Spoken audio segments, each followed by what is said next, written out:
Your commentator is Basil Rysdale.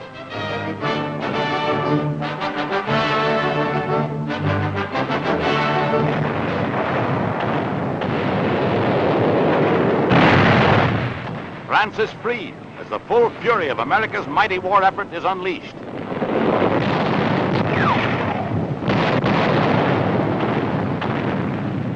Shattered Nazi armies fall back in disorder and confusion, leaving blazing equipment and shell-torn towns as General Patton's Third Army dashes through France toward the Rhine.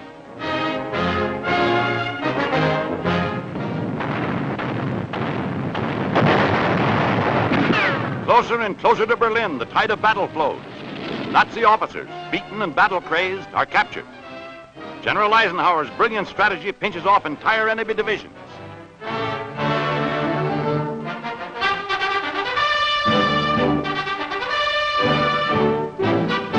General Dwight D. Eisenhower, Commander-in-Chief of the Allied armies, triumphantly enters Paris. One of his first official acts is to pay homage at the tomb of the unknown soldier, as the Garde Militaire, symbol of France reborn, presents arms in salute, and a liberated France rejoices.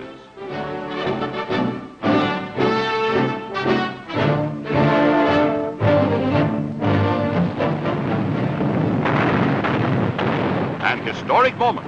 The vanguard of the American army smashes to the Siegfried Line, invading Western Germany for the first time since Napoleon.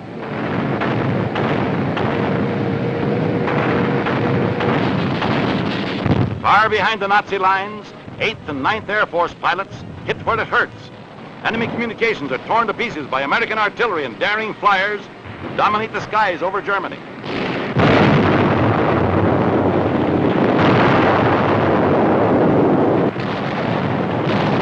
Aachen, first German city to be invaded by Allied armies.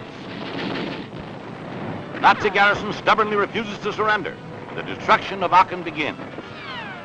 The ancient capital of Charlemagne's empire is won street by street as the Yanks relentlessly press the attack.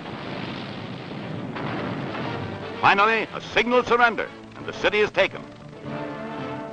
General Eisenhower, with characteristic simplicity, appears in the front lines to personally commend his GI Joes for exploits in battle.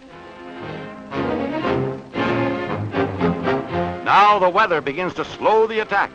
Rains and floods make progress increasingly difficult, bogging down heavy equipment, flooding city streets, and slowing up the Allied advance.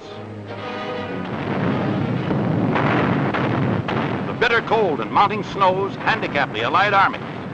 Thus, the weather becomes a major factor in determining when the Nazis can be beaten into unconditional surrender.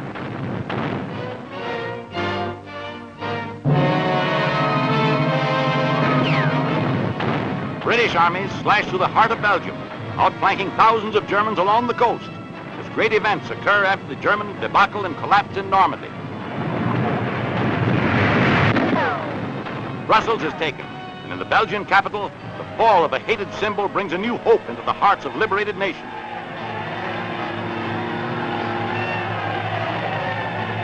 The joyous people unleash all their pent-up hatred against their Nazi conquerors. This expresses the nation's emotion.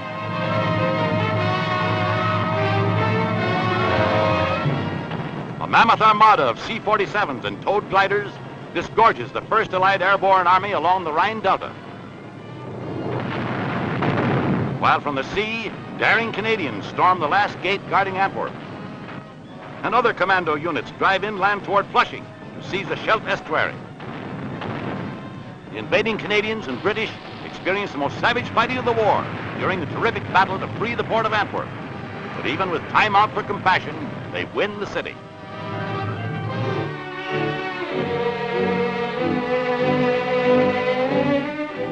A brief moment of peace. In St. Peter's at Rome, Pope Pius creates an historic occasion for Allied soldiers. The apostolic blessing for all, no matter of what creed. And as the Sedis Gestatoria moves slowly and recessional through the crowded aisle, men of every faith press forward to receive personal blessing and to touch the apostolic ring.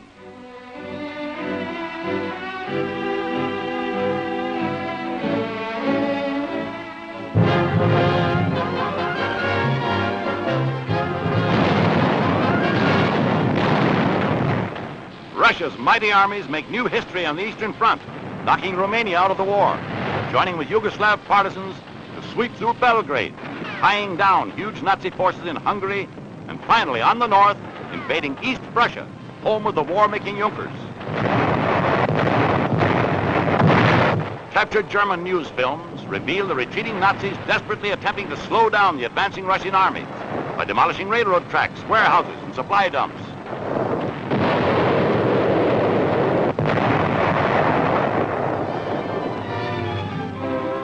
In Moscow, the enormous extent of Soviet victories in 1944 is partly seen in the spectacular parade of 60,000 Nazi prisoners marching through the city streets and historic Red Square to prison camps nearby.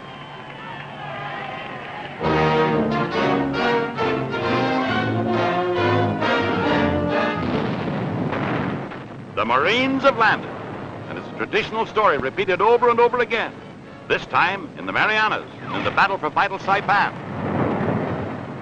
Here is some of the fiercest fighting ever photographed by daring cameramen. Flamethrowers smoke out the frantic Japs. There's one afire. Marianas are 1,500 miles from Japan. The island becomes a base for B-29 superfortresses to bomb Tokyo. The Marines are alert when a battle-crazed Jap surrenders. The fight for Saipan increases in fury as many Nippon soldiers are relentlessly driven back to the top of a cliff where they commit suicide by leaping to the jagged rocks below.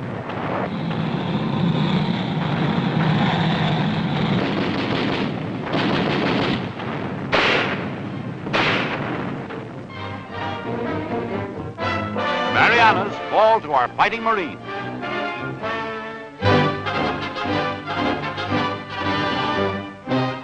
"600 assault ships sail to make history. General Douglas MacArthur aboard the cruiser Nashville watches the naval attack. Bypassing Mindanao, he catches the enemy in the Philippines completely off balance by landing on Leyte.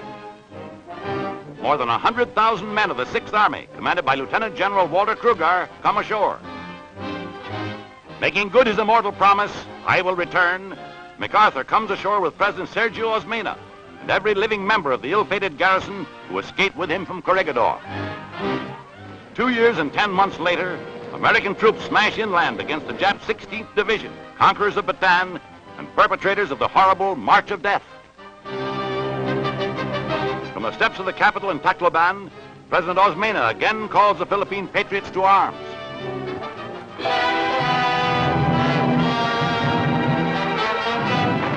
Gun crews on the alert to battle Hitler's flying bombs.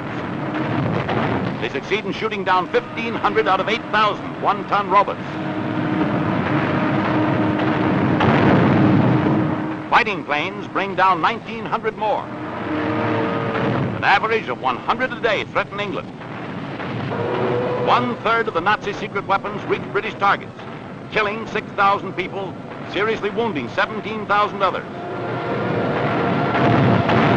British and American gunners perform magnificently.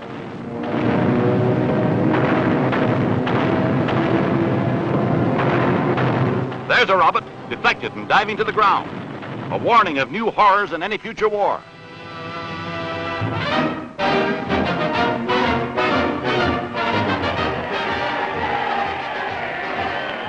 New York's Governor, Thomas E. Dewey, campaigns for the presidency with the oft-repeated slogan, "It's time for a change." In the final days of the campaign, Franklin D. Roosevelt swings into his fight for a 4th term. As the world watches with amazement a nation strong enough to take time out for politics in the midst of the greatest war in history. By a majority of 3.5 million votes, Franklin Delano Roosevelt is elected to serve for a 4th term.